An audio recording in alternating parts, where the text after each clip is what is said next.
दोस्तों स्वागत है आप सभी का हमारे यूट्यूब चैनल स्टूडेंट आईक्यू में। यूपी पुलिस री एग्ज़ाम 2024 की तैयारी के लिए आज के इस वीडियो में हम लोग हिंदी के प्रश्नों को सॉल्व करेंगे। ये प्रश्न आपके यूपी पुलिस री एग्ज़ाम के लिए काफ़ी इंपॉर्टेंट होने वाले हैं। सभी प्रश्न आपके एग्ज़ाम और सिलेबस के अकॉर्डिंग ही हैं। ठीक है दोस्तों, चलिए शुरू करते हैं। पहला प्रश्न है, जिनका उच्चारण स्वतंत्र रूप से होता है और व्यंजन के उच्चारण में सहायक होते हैं उसे कहते हैं। दोस्तों, जिनका उच्चारण स्वतंत्र रूप से होता है और जो व्यंजन के उच्चारण में सहायक होते हैं उसे स्वर कहते हैं। ऑप्शन बी करेक्ट आंसर है। इनके उच्चारण में भीतर से आती हुई वायु मुख से निर्बाध रूप से निकलती है। हिंदी में स्वर वर्णों की संख्या 11 है। सभी स्वर स्वतंत्र होते हैं। अगला प्रश्न है, निम्नलिखित प्रश्न में 4 विकल्पों में से उस विकल्प का चयन करें जो विराम चिन्ह युक्त वाक्य का सही विकल्प हो। विराम चिन्ह युक्त का सही विकल्प ऑप्शन ए है, मेरी सहेली के पास बहुत से नए नए खिलौने, कपड़े और जूते हैं। आगे बढ़ते हैं। अगला प्रश्न है, हिंदी में शब्दों का लिंग निर्धारण किसके आधार पर होता है? निम्नलिखित विकल्पों में से सही विकल्प को चिन्हित कीजिए। दोस्तों, हिंदी में शब्दों का लिंग निर्धारण संज्ञा के आधार पर होता है, जबकि विशेषण, क्रिया और सर्वनाम ये उत्तर की दृष्टि से असंगत हैं। ठीक है, तो शब्दों का लिंग निर्धारण संज्ञा के आधार पर होता है। ऑप्शन ए करेक्ट आंसर है। अगला प्रश्न है, हिंदी में कुल कितने सर्वनाम हैं? दोस्तों, हिंदी में कुल 11 सर्वनाम होते हैं। ऑप्शन सी करेक्ट आंसर है। सर्वनाम उन शब्दों को कहा जाता है जिन शब्दों का प्रयोग संज्ञा के जगह पर करते हैं। इसके तहत मैं, तुम, आप, वह, यह, जो, सो, कोई, कुछ, कौन, क्या शब्द आते हैं। अगला प्रश्न है, परिविशेषण को कामता प्रसाद गुरु ने इनमें से क्या कहा? दोस्तों, परिविशेषण को कामता प्रसाद गुरु ने अंत विशेषण कहा है। ठीक है, अंतर विशेषण। ऑप्शन ए करेक्ट आंसर है। जैसे मोहन बहुत सुंदर है, ये सुंदर क्या है? विशेषण है। बहुत क्या है? परिविशेषण है, क्योंकि बहुत सुंदर की विशेषता बता रहा है। अगला प्रश्न है, रचना की दृष्टि से क्रिया के भेद हैं। दोस्तों, रचना की दृष्टि से क्रिया के सामान्यतः 2 भेद होते हैं, सकर्मक क्रिया और अकर्मक क्रिया। ऑप्शन बी करेक्ट आंसर है। अगला प्रश्न है, वह ऐसा दौड़ा कि सब पीछे रह गए। वाक्य में ऐसा है, वाक्य में ऐसा क्या है? दोस्तों, वाक्य में ऐसा अव्यय है। ठीक है, वह ऐसा दौड़ा कि सब पीछे रह गए। वाक्य में ऐसा रीतिवाचक अव्यय है।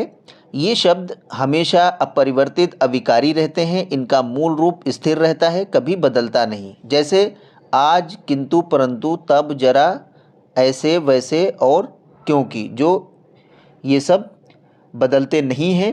अगला प्रश्न है, लिंग के आधार पर असंगत शब्द युग्म है।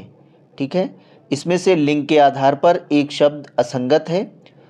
इसमें ऑप्शन डी करेक्ट आंसर है। दाता, दात्री, ये लिंग के आधार पर असंगत शब्द युग्म है। दाता, दात्री असंगत है, इसका संगत शब्द युग्म होगा दाता, दात्री। ठीक है, दात्री को ऐसे लिखेंगे, ये सही होगा, इसलिए ये गलत है। श्रीमान, श्रीमती सही है।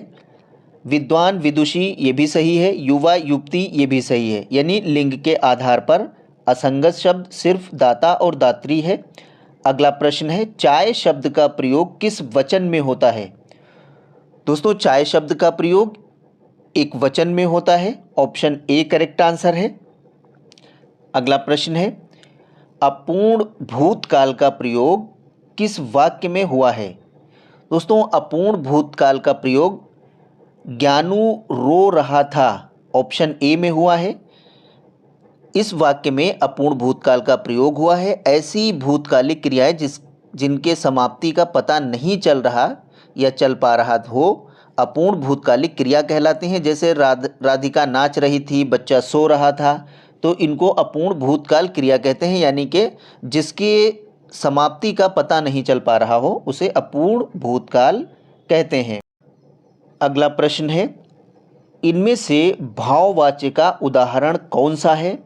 दोस्तों, इनमें से भाववाच्य का उदाहरण ऑप्शन डी है, धूप में चला नहीं जाता। ठीक है, धूप में चला नहीं जाता में भाववाच्य का उदाहरण है। अगला प्रश्न है, कारक के भेद हैं। दोस्तों, कारक के 8 भेद होते हैं। ऑप्शन डी करेक्ट आंसर है। ठीक है, कर्ता, कर्म, करण, संप्रदान, अपदान, संबंध, अधिकरण और संबोधन, ये कारक के भेद होते हैं। अगला प्रश्न है, आद्रक का तद्भव क्या है? वेरी इंपॉर्टेंट प्रश्न है। आद्रक का तद्भव अदरक होता है। ऑप्शन सी करेक्ट आंसर है। आगे बढ़ते हैं। अगला प्रश्न है, अनुगामी शब्द में कौन सा उपसर्ग है? दोस्तों, अनुगामी शब्द में अनु उपसर्ग है। ऑप्शन सी करेक्ट आंसर है। उपसर्ग वे शब्द होते हैं जो मूल शब्द के आगे जुड़कर शब्द के अर्थ में परिवर्तन कर देते हैं, उन्हें उपसर्ग कहा जाता है। तो गामी में अनु लगा दिया, ये उपसर्ग हो गया। अगला प्रश्न है, रक्तिमा शब्द में कौन सा प्रत्यय लगा है? दोस्तों, रक्तिमा शब्द में इमा प्रत्यय लगा हुआ है। ऑप्शन सी राइट आंसर है। रक्त प्लस इमा, ये ऐसे होगा, रक्त प्लस इमा, इसमें इमा प्रत्यय है। वे शब्द जो किसी शब्द के अंत में जुड़कर उसके अर्थ में विशेषता ला देते हैं प्रत्यय कहलाते हैं। जैसे लाल प्लस इमा तो क्या होगा? लालिमा। ठीक है, अगर इसमें लाल लगा देंगे तो ललिमा हो जाएगा। आगे बढ़ते हैं। अगला प्रश्न है, अनुराग का विलोम है। दोस्तों, अनुराग का विलोम विराग होता है। ऑप्शन ए करेक्ट आंसर है। वियोग का विलोम संयोग होता है। ठीक है, इसका क्या होगा? संयोग। अगला प्रश्न है, अनय शब्द का विपरीतार्थक शब्द है। अनय शब्द का विपरीतार्थक शब्द न्याय होगा। ऑप्शन सी करेक्ट आंसर है। आदि शब्द का विपरीतार्थक शब्द अंत होता है। ऊपरी शब्द का विपरीतार्थक शब्द अध होगा और अनघ का विपरीतार्थक शब्द अघ होगा। अगला प्रश्न है, विकल्पों में दिया गया कौन सा शब्द निम्नलिखित वाक्य में रेखांकित शब्द का पर्यायवाची नहीं है? मेरा घर मेरे विद्यालय के पास है। तो पास जो रेखांकित शब्द है पर्यायवाची नहीं है इसका। पास का पर्यायवाची शब्द दूर नहीं होता है। ऑप्शन सी करेक्ट आंसर है। बल्कि पास का पर्यायवाची शब्द निकट, समीप, सन्निकट, करीब, आसपास, नज़दीक, ये सब होते हैं। अगला प्रश्न है, आडंबर का पर्यायवाची शब्द नहीं है। दोस्तों, आडंबर का पर्यायवाची शब्द दर्प नहीं होता है। ऑप्शन सी करेक्ट आंसर है। दर्प के पर्यायवाची शब्द होते हैं अहंकार, अभिमान, घमंड इत्यादि। जबकि ढोंग का पर्यायवाची शब्द पाखंड होता है। ढकोसला का ढोंग, पाखंड और ढकोसला आडंबर के पर्यायवाची शब्द हैं। ठीक है, ये तीनों जो हैं, ढोंग, पाखंड और ढकोसला, ये आडंबर के पर्यायवाची हैं और आडंबर का दर्प पर्यायवाची शब्द नहीं है। अगला प्रश्न है, निम्नलिखित में से कौन सा शब्द अनेकार्थी शब्द है? इसमें से कौन सा एक शब्द है जो अनेकार्थी शब्द है? दोस्तों, बेला शब्द अनेकार्थी शब्द है। बेला शब्द का अर्थ समय, एक फूल, कटोरा, लहर इत्यादि ये सब होता है। अगला प्रश्न है, किस विकल्प में शब्द युग्म का अर्थ भेद सही नहीं है? एक तरफ शब्द युग्म है, दूसरी तरफ अर्थ भेद है, इसमें कौन सा युग्म सही नहीं है? दोस्तों, ऑप्शन डी करेक्ट आंसर है। अवलंब, अभिलंब, अधर, विलोकित। ठीक है, ये सही नहीं है क्योंकि अवलंब अविलंब शब्द युग्म है और सहारा तुरंत इसका अर्थभेद होगा। यहाँ क्या लिखा है, अधर विलोकित, ये गलत हो जाएगा। अनिल अनल हवा आग बिल्कुल सही है। अंश अंश ये भी हिस्सा कंधा सही है। अपेक्षा उपेक्षा आशा निराधार ये भी सही है, ठीक है। लेकिन अवलंब अविलंब इसका होगा सहारा और तुरंत। सहारा अवलंब का होगा सहारा, अविलंब का तुरंत, सॉरी तुरंत, ठीक है। आगे बढ़ते हैं, अगला प्रश्न है परलोक से संबंध रखने वाला। परलोक से संबंध रखने वाले के लिए क्या कहेंगे, परलोक से संबंध रखने वाले को एक शब्द में कहेंगे पारलौकिक। ऑप्शन डी करेक्ट आंसर हो जाएगा, पारलौकिक। अगला प्रश्न है जिसका मूल्य न आंका जा सके के वाक्यांश के लिए प्रयुक्त होने वाला एक शब्द होगा। जिसका मूल्य न आंका जा सके उसके लिए एक शब्द होगा अमूल्य। ऑप्शन ए करेक्ट आंसर है, अमूल्य, जिसका मूल्य आंका न जा सके। अगला प्रश्न है यदि आ या आ के बाद ई या ई आए तो दोनों मिलकर ए हो जाते हैं, ये स्वर संधि कहलाती है।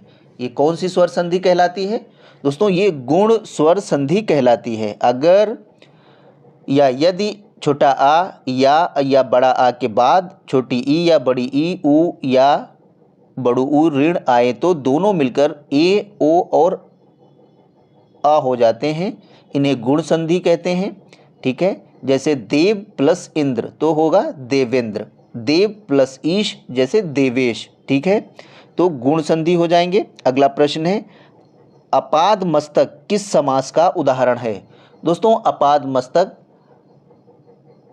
अव्ययी भाव समास का उदाहरण है। ऑप्शन बी करेक्ट आंसर है, अव्ययी भाव समास अपाद मस्तक का उदाहरण है।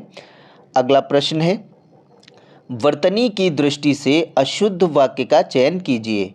दोस्तों वर्तनी की दृष्टि से यौवन वह काल है जब चरित्र का निर्माण होता है, ये अशुद्ध वाक्य है, ठीक है। जबकि चरित्र का निर्माण अशुद्ध वाक्य है, वर्तनी की दृष्टि से शुद्ध वाक्य होगा यौवन वह काल है जब चरित्र का निर्माण होता है, ठीक है। यहाँ निर्माण गलत लिखा है इसलिए ये अशुद्ध हो गया है, निर्माण, ठीक है। यदि उसकी तलाशी लोगे तो घड़ी मिल जाएगी, बिल्कुल शुद्ध वाक्य है। स्वस्थ रहने वाले लोगों को वैद्य के पास नहीं जाना चाहिए, ये भी शुद्ध है। वह इनकार कर देने का परिणाम जानता है, ये भी शुद्ध है। ऑप्शन डी करेक्ट आंसर है, ये अशुद्ध वाक्य है। अगला प्रश्न है रस के अवयवों की संख्या कितनी है। दोस्तों रस के अवयवों की संख्या 4 होती है। वो 4 कौन कौन से हैं, विभाव, अनुभाव, स्थायी भाव, संचारी, अभिचारी भाव, ठीक है। ये रस के अवयवों की संख्या है। अगला प्रश्न है अनुष्टुप क्या है या अनुष्टुप है। दोस्तों अनुष्टुप एक छंद है, ऑप्शन ए करेक्ट आंसर है। छंद छद धातु से बना है जिसका शाब्दिक अर्थ होता है ऊपर छा जाना या बंधन करना, ठीक है। अनुष्टुप छंद वैदिक संस्कृति का एक प्रमुख छंद है। अगला प्रश्न है तुलसीदास सीदती निस दिन देखत तुम्हार निठुराई, इस पंक्ति में कौन सा अलंकार है। दोस्तों इस पंक्ति में श्रुत्यानुप्रास अलंकार है। श्रुत्यानुप्रास अलंकार इसमें ता दा और ना वर्णों की आवृत्ति होती है, तब किसी पद में एक उच्चारण स्थान वाले वर्णों की बार बार आवृत्ति होती है तो उसे श्रुत्यानुप्रास अलंकार कहते हैं। ये सुनने में अत्यंत प्रिय लगता है। अगला प्रश्न है छठा विश्व हिंदी सम्मेलन कहाँ संपन्न हुआ। वेरी इंपॉर्टेंट प्रश्न है दोस्तों। छठा विश्व हिंदी सम्मेलन लंदन में संपन्न हुआ था, London Britain. Option D correct answer है। विश्व हिंदी सम्मेलन हिंदी भाषा का सबसे बड़ा अंतर्राष्ट्रीय सम्मेलन था। पहला विश्व हिंदी सम्मेलन का आयोजन 10 जनवरी 1975 को भारत के नागपुर शहर में हुआ था। नागपुर पहला, और छठा ब्रिटेन में हुआ था। अगला प्रश्न है, आगे नाथ न पीछे पगहा लोकोक्ति का अर्थ है। आगे नाथ न पीछे पगहा लोकोक्ति का अर्थ किसी तरह की जिम्मेदारी का न होना। ऑप्शन सी करेक्ट आंसर है। अगला प्रश्न है, बूंद बूंद से घट भरे का सही चयन करके लोकोक्ति पूरी कीजिए। ये रिक्त स्थान पूरा करना है दोस्तों। बूंद बूंद से घट भरे टपकत रीतो होए, ठीक है, ऑप्शन ए करेक्ट आंसर होगा। ये यहाँ पे आएगा, बूंद बूंद से घट भरे टपकत रीतो होए, ये पूर्ण लोकोक्ति है, ठीक है। अगला प्रश्न है, स्वरों की संख्या कितनी है। दोस्तों वेरी इंपॉर्टेंट प्रश्न है। स्वरों की संख्या 11 होती है। ऑप्शन ए करेक्ट आंसर है। जिन वर्णों का स्वतंत्र उच्चारण किया जा सके या जिन ध्वनियों के उच्चारण के समय हवा बिना किसी रुकावट के निकलती है वे स्वर कहलाते हैं। जैसे आ, ई, उ, ये सब क्या हैं, स्वर हैं, और इनकी संख्या 11 होती है। अगला प्रश्न है, दिए गए वाक्य में उपयुक्त विराम चिन्ह का चयन कीजिए। वाक्य है, सुनील जरा इधर आना। इस वाक्य में विराम चिन्ह कौन सा लगेगा। दोस्तों दिए गए वाक्य में अल्प विराम का प्रयोग होगा। अल्प विराम इसमें कौन सा है, अल्प विराम है ऑप्शन सी, ठीक है, ये कॉमा, अल्प विराम का यहाँ प्रयोग होगा। शुद्ध वाक्य है, सुनील जरा इधर आना, तो सुनील में अल्प विराम लगेगा। तो शुद्ध चिन्ह यहाँ क्या होगा, ऑप्शन सी करेक्ट आंसर हो जाएगा। अगला प्रश्न है, वचन किसके लिए प्रयोग किए जाते हैं। दोस्तों वचन का प्रयोग संज्ञा के लिए होता है। ऑप्शन ए करेक्ट आंसर है। ध्यान देने योग्य बात यह है कि सर्वनाम विशेषण और क्रियाओं के मूल रूप संज्ञाओं पर आश्रित हैं, इसलिए वचन में संज्ञा शब्दों का रूपांतरण होता है। वचन किसके लिए, संज्ञा के लिए। अगला प्रश्न है, निम्नलिखित में से कौन सा सर्वनाम पद है, चिन्हित कीजिए। इसमें एक सर्वनाम पद है दोस्तों, राधा सर्वनाम पद है। ऑप्शन ए करेक्ट आंसर है। और विभीषण, दोनों ये सर्वनाम पद हैं। व्यक्तिवाचक संज्ञा, सुंदर विशेषण है, ठीक है, ये क्या है, विशेषण है। विभीषण शब्द कभी कभी जातिवाचक संज्ञा के रूप में भी प्रयोग होता है, जैसे वह आज का विभीषण है, ठीक है। तो यहाँ सर्वनाम पद क्या होगा, राधा हो जाएगा। अगला प्रश्न है, किसी संज्ञा या सर्वनाम शब्द की विशेषता बताने वाले शब्द को कहलाते हैं, क्या कहलाते हैं, किसी संज्ञा या सर्वनाम की जो विशेषता बताते हैं उसे विशेषण कहते हैं। ऑप्शन बी करेक्ट आंसर है। अगला प्रश्न है, मुख्य क्रिया के अर्थ को स्पष्ट करने वाली क्रिया को क्या कहते हैं। मुख्य क्रिया को स्पष्ट करने वाली क्रिया को सहायक क्रिया कहा जाता है। ऑप्शन डी करेक्ट आंसर है। जैसे तुम खेल रहे थे, सुरेश चिल्ला रहा था, रहे हैं, रहे थे इत्यादि, ये क्या हैं, सहायक क्रियाएं हैं। अगला प्रश्न है, निम्न में अव्यय है, इसमें अव्यय क्या है। दोस्तों आह अव्यय शब्द है। ऑप्शन सी करेक्ट आंसर है। ऐसे शब्द जिनमें लिंग वचन पुरुष कारक आदि के कारण कोई विकार नहीं होता अव्यय कहलाते हैं, जैसे हाय, वाह, शाबाश, हाँ, तुम, किंतु, जब, तुम, आह, ये सब क्या हैं, अव्यय शब्द हैं। अगला प्रश्न है, लिंग के आधार पर असंगत युग्म है। दोस्तों लिंग के आधार पर दिए गए शब्द में एक असंगत युग्म है, इसमें ऑप्शन डी करेक्ट आंसर होगा, सांप सांपिनी, ये असंगत युग्म है। इसका संगत युग्म होगा सांप सांपिन, सांप और सांपिन, ये ऐसे होगा, ठीक है। सांपिनी गलत है। छात्र छात्रा संगत है। प्रौढ़ प्रौढ़ा ये भी संगत है। आयुष्मान आयुष्मती। अगला प्रश्न है, इनमें से एक वचन बहुवचन का कौन सा युग्म सही नहीं है। दोस्तों इनमें से एक वचन और बहुवचन का सही युग्म नहीं है, वो है ऑप्शन ए, आंसू आंसुओं। आंसू आंसुओं एक वचन बहुवचन की दृष्टि से सही युग्म नहीं है, क्योंकि आंसू शब्द का प्रयोग हमेशा बहुवचन में होता है, एक वचन में नहीं होता है। चिड़िया चिड़िया ये युग्म सही है, गली गलियां ये भी युग्म सही है, घोड़ा घोड़े एक वचन और बहुवचन की दृष्टि से ये भी युग्म सही है। अगला प्रश्न है, रमेश घर आया, इस वाक्य में संदिग्ध भूतकाल में रूपांतरण होगा, तो इसमें ऑप्शन डी करेक्ट आंसर हो जाएगा, रमेश घर आ गया होगा। ये संदिग्ध भूतकाल में इसका युग्म रूपांतरण होगा। अगला प्रश्न है, किस वाक्य में क्रियाएं सदैव एक वचन पुल्लिंग तथा अन्य पुरुष में होती हैं? किस वाक्य में क्रियाएं सदैव एक वचन पुल्लिंग और अन्य पुरुष में होती हैं?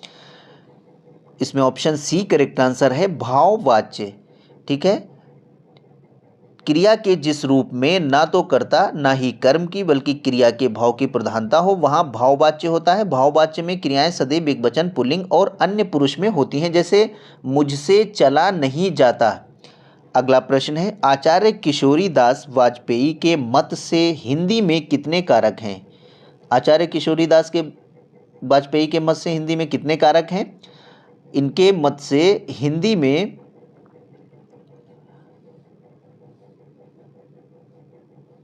6 कारक होते हैं। ऑप्शन ए करेक्ट आंसर है। ठीक है, वार्ता, कर्म, करण, संप्रदान, अपादान, अधिकरण।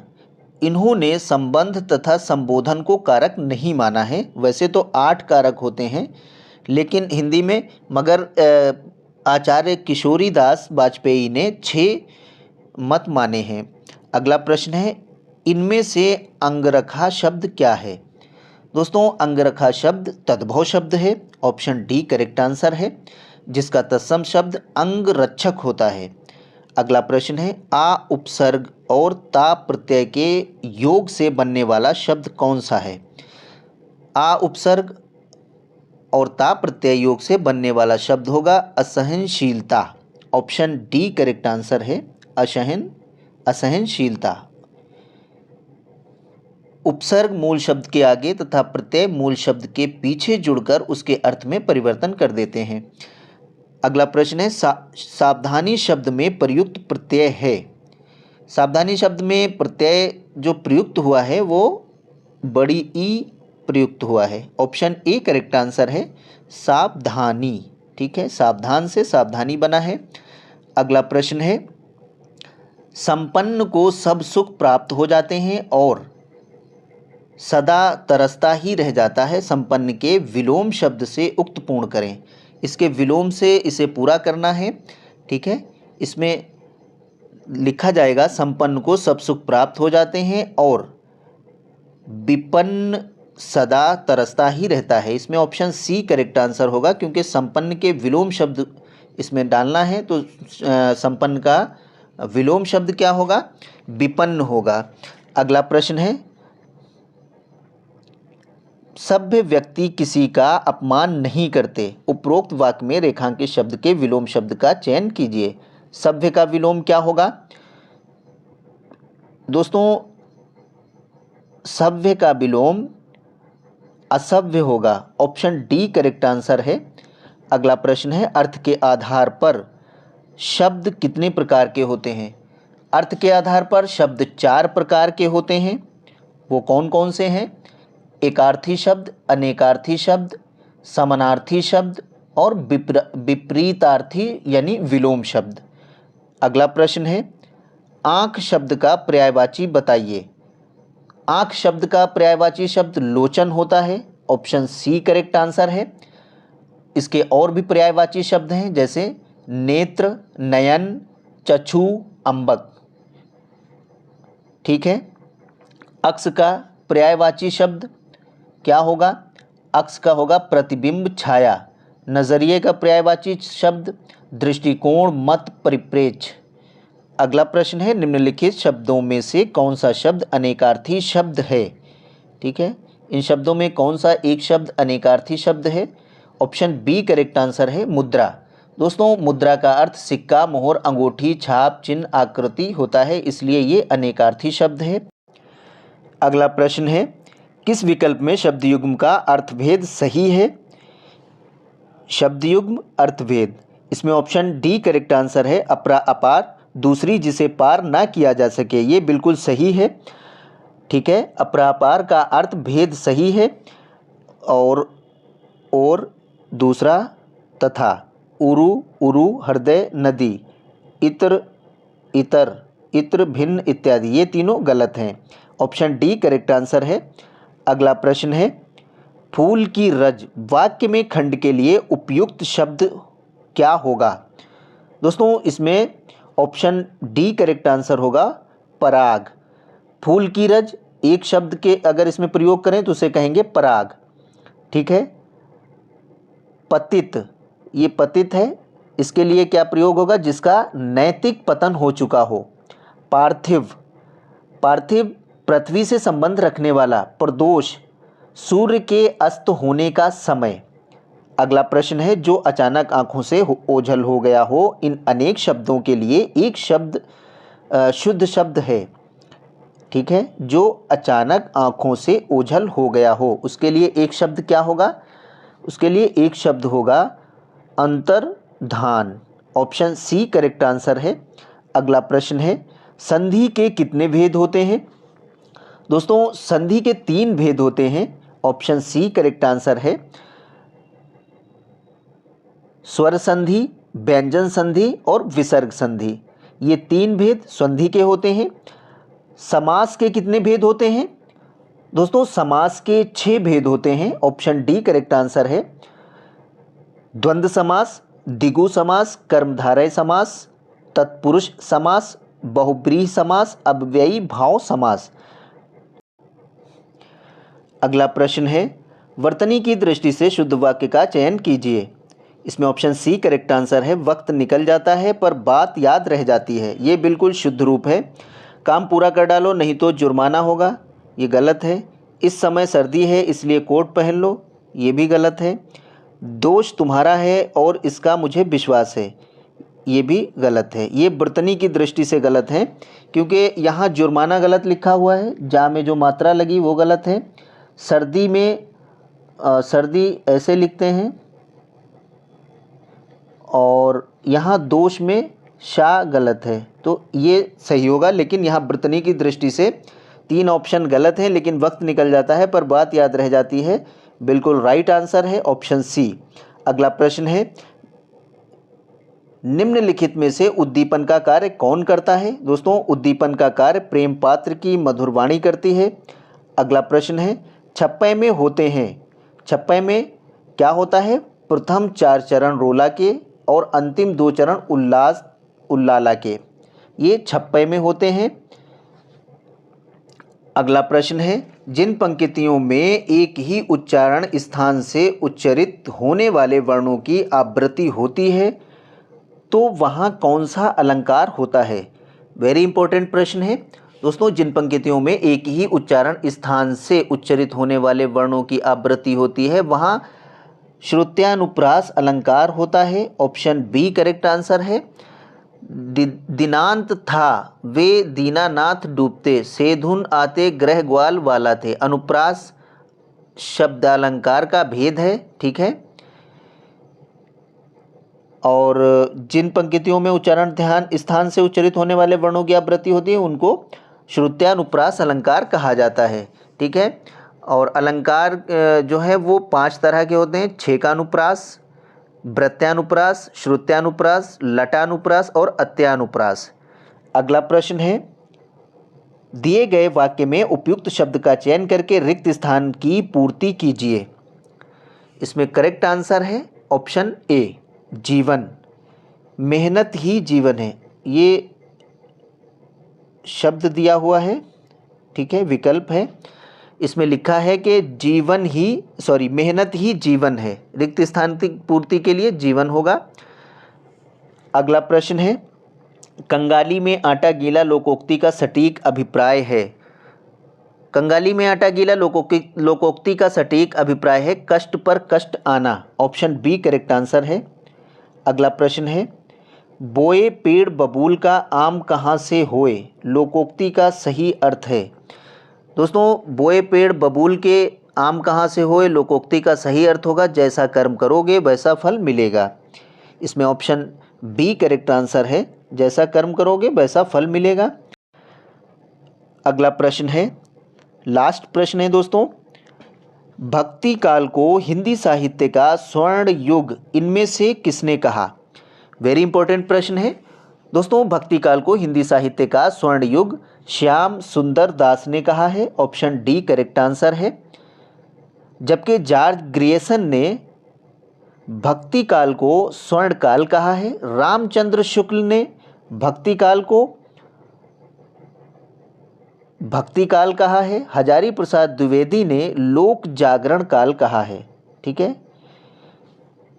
है दोस्तों, मिलते हैं अगली वीडियो में। जो लोग हमारे YouTube चैनल पर नए हैं, हमारे YouTube चैनल को सब्सक्राइब कर लें, बेल आइकन ज़रूर प्रेस कर दें ताकि हमारी आने वाली अगली वीडियो का नोटिफिकेशन आपको सबसे पहले मिल सके। दोस्तों, वीडियो को लाइक और शेयर ज़रूर कर देना। Thank you.